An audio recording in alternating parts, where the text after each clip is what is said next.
Ito yung good news na ibig naming paratingin sa lahat ng mga kababayan na we should be happy and thankful because we know that the place that we have, especially Philippines, ay whole year round ang gulay. Yes, ayan. Saka hanap ng bansa na whole year round ang gulay.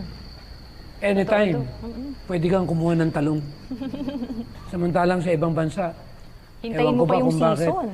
Nagkakalubog po na ng mga tao doon. Pagkaman ng Amerika, siyempre, lahat naman tayo nangarap eh. Di ba ang Amerika nga eh, land of, what you call it, promise, kung tawagin. Milk and honey pa. Plus kaya naman sumikat ang Amerika kasi nga, yung freedom, yung liberty, na talagang nagkaroon doon ng tinatawag na pagkakataon ng tao na ma-exercise nila yung freedom of speech, yung tinatawag na freedom of religion. Kaya lang, sa paglipas ng, alam mo na, ng panahon kung pagka minsan yung dating Amerika na ating pinapangarap, ay nababago. Kaya mas nagustuhan ko na manatili sa sariling lugar ko dahil sa bansa natin kahit paano, meron tayong sariling atin na may pagmamalaki natin sa buong sanlibutan.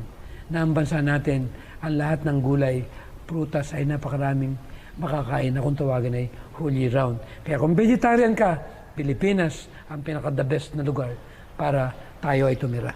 Kaya welcome namin ang ating mga kababayan sa Amerika, nasa Europa at kung anumang bansa kayo naroon.